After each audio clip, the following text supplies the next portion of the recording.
Hello, students. Welcome to Vedyuk. I am your SST mentor.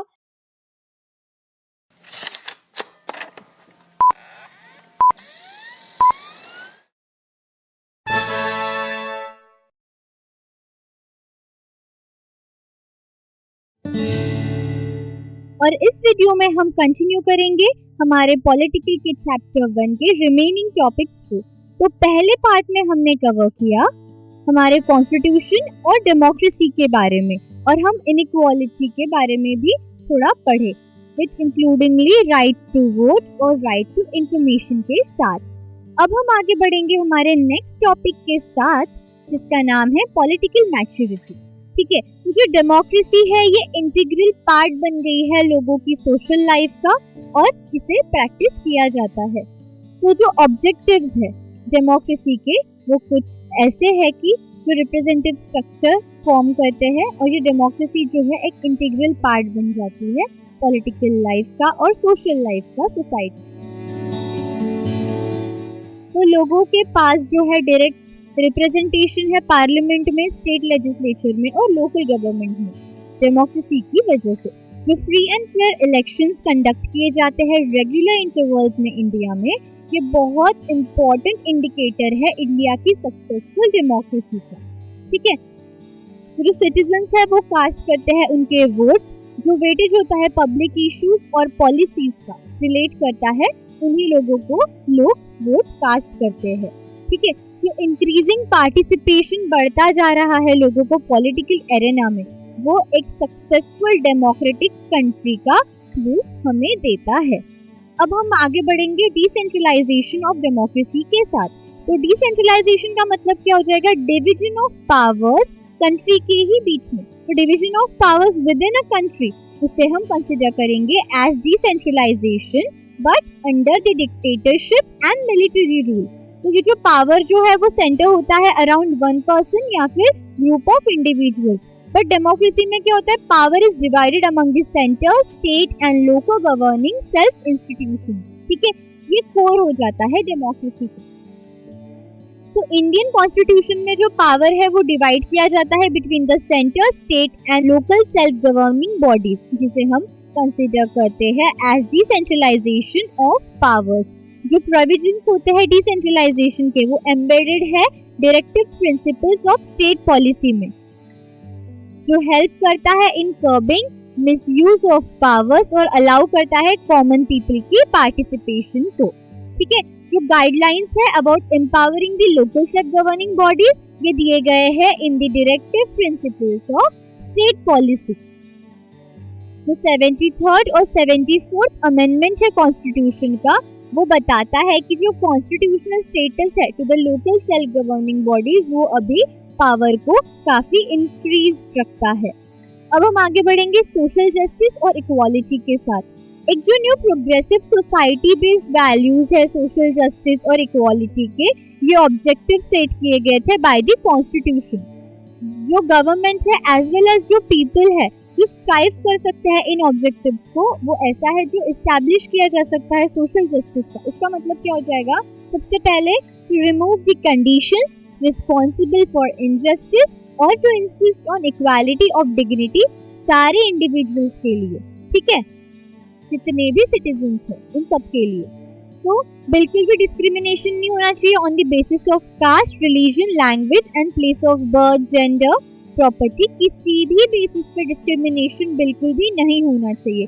Equal opportunity मिलनी चाहिए to all the individuals, जो कि साथ में हम डेवलपमेंट अचीव कर सकते हैं जिसकी वजह से। अब डेमोक्रेसी के साथ साथ क्या होता है, जितने भी एफर्ट्स किए जाते हैं सारे लेवल्स पे of the society to establish justice and equality, ये बहुत इंपॉर्टेंट हो जाता है to include all the sections of society into the main stream for the democracy to all be inclusive. ठीक है, जो हम एफर्ट्स ले सकते हैं टू रिड्यूस इनइक्वालिटी, वो क्या हो जाएंगे? एक जो पॉलिसी रिजर्वेशन हो जाना चाहिए कुछ सीट्स का पर्टिकुलर फॉर्म ऑफ कम्युनिटी के लिए, scheduled caste and scheduled tribe act. ठीक है, प्रोविजंस फॉर माइनॉरिटीज, लॉज बनने चाहिए वुमेन्स के लिए, और जो रिप्रेजेंटेशन है वुमेन्स का वो भी इक्वल होना चाहिए in each and every field. ठीक है। तो सबसे पहले हम देखेंगे जो पॉलिसी है रिजर्वेशन ऑफ सीट्स की, उसके बारे में थोड़ा हम जान लेंगे। तो कुछ सेक्शंस है ऑफ इंडियन सोसाइटी जो डिनाई करते थे सोशल जस्टिस, ठीक है, तो वो डिप्राइव हो जाते थे from the basic human rights. जो देखो क्या हो जाता था पहले के टाइम पे, जो बेसिक राइट्स है हमारे, उन्हें भी प्रिविलेजेस के क्लासिफिकेशन में डाल दिया जाता था, जिसकी वजह से जो राइट्स है, जो बेसिक राइट्स है सबके, वो सबको नहीं मिल पाते थे। जो कुछ लोग हैं जो खुद की आवाज नहीं उठा सकते थे, वो डिप्राइव हो जाते थे इन सब चीजों से। तो एक पॉलिसी अडॉप्ट की गई थी to give reservation to all those communities जिन्हें हम कंसिडर करते हैं as scheduled caste, scheduled tribes और अदर बैकवर्ड क्लासेस के नाम से, ठीक है। तो सीट्स रिजर्व की जाती थी इन लोगों के लिए। जो रिजर्वेशन पॉलिसी है, उनको फिर धीरे धीरे इन सब एक्ट्स की वजह से जस्टिस मिलता गया और अपॉर्चुनिटीज मिलती गई जितनी भी वो डिजर्व करते थे, ठीक है। फिर और एक लॉ पास हुआ।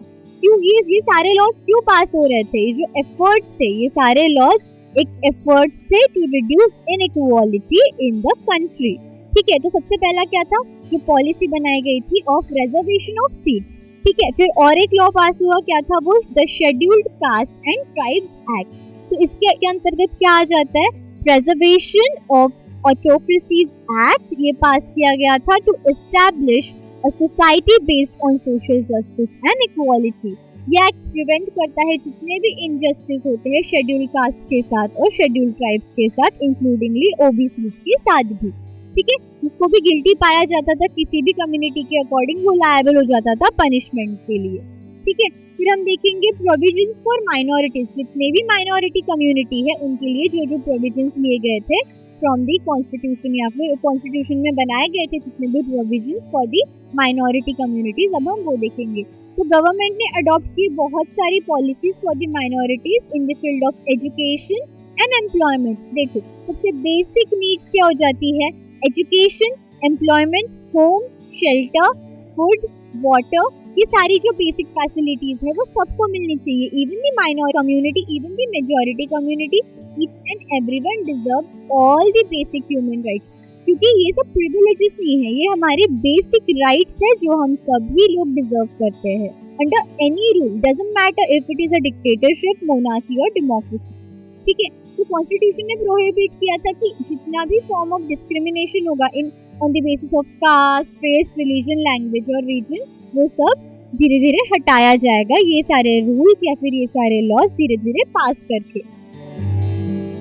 तो जो प्रोटेक्शन है for the rights of minorities, the Constitution has adopted various measures like equality, freedom, right against exploitation, cultural as well as educational right, ठीक है। अब हम देखेंगे जो कुछ लॉज पास हुए फॉर वुमेन।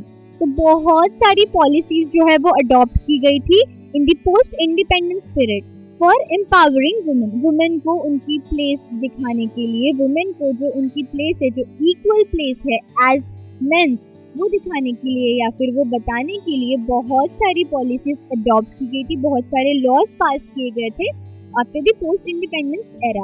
तो बहुत सारी प्रोविजंस बनाई गई थी इन द कॉन्स्टिट्यूशन, जो इक्वल अपॉर्चुनिटीज मिलनी चाहिए, उनकी प्रोग्रेस होनी चाहिए वुमेन्स की, उसके लिए। तो जो लॉज थे उनको एम्पावर करने के लिए बनाए गए थे, जो एज फॉलोज है। सबसे पहला है right to equal share in property of father and husband, Dowry Prohibition Act, Act Against Sexual Harassment, Domestic Violence Prohibition Act। तो जो एपेक्स कोर्ट है, जो मेन कोर्ट है, सुप्रीम कोर्ट, एपेक्स कोर्ट या फिर सुप्रीम कोर्ट, उन्होंने बहुत सारे जजमेंट्स दी थी जिन्होंने हेल्प की in protection of honours and prestige of women. तो courts gave judgment on right to alimony as well as right to equal remuneration. तो वुमेन को इक्वल शेयर है प्रॉपर्टी में of husband and father both, जिसकी वजह से financial security मिल जाती है वुमेन्स को। जो डाउरी प्रोहिबिशन एक्ट है वो मेजर करता है वुमेन एम्पावरमेंट की तरफ। जो एक्ट है against the sexual harassment, domestic violence prohibition act, ये भी बहुत इम्पोर्टेंट हो जाते हैं towards the direction of women empowerment. फिर हम देखेंगे रिप्रेजेंटेशन ऑफ वुमेन्स। तो वुमेन का है जो इनएडिक्वेट, मतलब बहुत भी मतलब अभी देखा जाए तो वुमेन का जो एडिशन है, जो इंक्लूजन है वुमेन्स का, वो पूरी तरह नहीं है, पर पॉलिटिकल के फील्ड में और सोशल फील्ड में वुमेन्स को इनएडिक्वेट रिप्रेजेंटेशन मिलता है। बहुत सारी कंट्रीज ने एफर्ट्स लिए हैं to increase representation of women. तो इंडिया में जो 73rd और 74th अमेंडमेंट है, उसके अकॉर्डिंग 33% सीट्स जो है वुमेन्स के लिए लोकल सेल्फ गवर्निंग इंस्टीट्यूशंस में रिजर्व्ड है ऑलरेडी। जो परसेंटेज है वो रेज हुआ है टू 50% बहुत सारे स्टेट्स में, इंक्लूडिंग महाराष्ट्र। तो जो नेशनल कमीशन है वुमेन के लिए, वो इस्टेब्लिश की गई थी, जिसकी वजह से बहुत सारी कमीशंस एग्जिस्ट करती है ईच लेवल पे, state level, local level and national level too. फिर हम देखेंगे act for protection of women. तो जो एक्ट है protection of women against domestic violence, ये इम्पोर्टेंट स्टेप हो जाता है in the direction of democracy. ये एक्ट क्यों बनाया गया था? To protect women and their self esteem. ये एक्ट रिजेक्ट करता है traditional forms of domination, authoritarianism, और इसने इस एक्ट की वजह से जो स्कोप है डेमोक्रेसी की वो बहुत बढ़ गई, जिसकी वजह से ये बहुत इंक्लूसिव हो गया ट्रू सेंस में। अब हम देखेंगे हमारा लास्ट पार्ट, जो कि है रोल ऑफ जुडिशियरी। तो जुडिशियरी ने एक बहुत इम्पोर्टेंट रोल प्ले किया है इन स्ट्रेंथनिंग डेमोक्रेसी और ऑब्जेक्टिव्स अचीव करने में of social justice and equality of India. तो जुडिशियरी क्या है? जुडिशियरी को पावर दिया गया है टू इंटरप्रेट द कॉन्स्टिट्यूशन। तो जुडिशियरी का एक स्पेसिफाइड लिमिटेशंस है of the parliament while amending the constitution. तो पार्लियामेंट के पास कोई भी पावर नहीं बचता है to alter the basic structure constitution का, जो कि प्रोक्लेम करता है India to be a sovereign democratic secular republic. ठीक है, फिर हम सिग्निफिकेंट डिसीजंस देख लेंगे जुडिशियरी के। सबसे पहला, safeguarding rights of children, protection of human rights, protection of the honour and degree of women, individual freedom और ट्राइबल एम्पावरमेंट। ये जितने भी वर्डिक्ट्स थे उन्होंने हेल्प किया इंडियन डेमोक्रेसी को और पॉलिटिकल मैच्योरिटी को थोड़ा और एक मैच्योर लेवल तक पहुंचाने में। तो अब हम आखिरी में देख लेंगे जो कुछ फीचर्स है गुड गवर्नेंस के, जो एक अच्छा गवर्नमेंट होने के जो कुछ फीचर्स है वो हम देख लेंगे। तो सबसे पहला, रिस्पॉन्सिबल गवर्नमेंट अगर है पर्टिकुलर कंट्री में, तो वहाँ बहुत सारी अकाउंटेबिलिटी देखने को मिल जाएगी हमें। इफिशिएंट और इफेक्टिव गवर्नमेंट होनी चाहिए, रिस्पॉन्सिव होनी चाहिए पीपल्स के डिमांड्स की तरफ, एक ट्रांसपेरेंट और थरो एडमिनिस्ट्रेशन होना चाहिए ताकि सिटीजन्स जो है वो सेफ और सफल फील कर सके। तो जितना भी इंक्लूसिव डेवलपमेंट है वो बिल्कुल भी रुकना नहीं चाहिए। जो लोगों का पार्टिसिपेशन है गवर्निंग में और डिसीजन मेकिंग प्रोसेस में, वो बहुत मेजॉरिटी में होना चाहिए और बहुत सारा होना चाहिए। तो इसी के साथ हमारा जो फर्स्ट चैप्टर है पॉलिटिकल साइंस का, वर्किंग ऑफ द कॉन्स्टिट्यूशन या फिर संविधान का पूरा कार्यनीति, वो हम इसी के साथ खत्म करते हैं।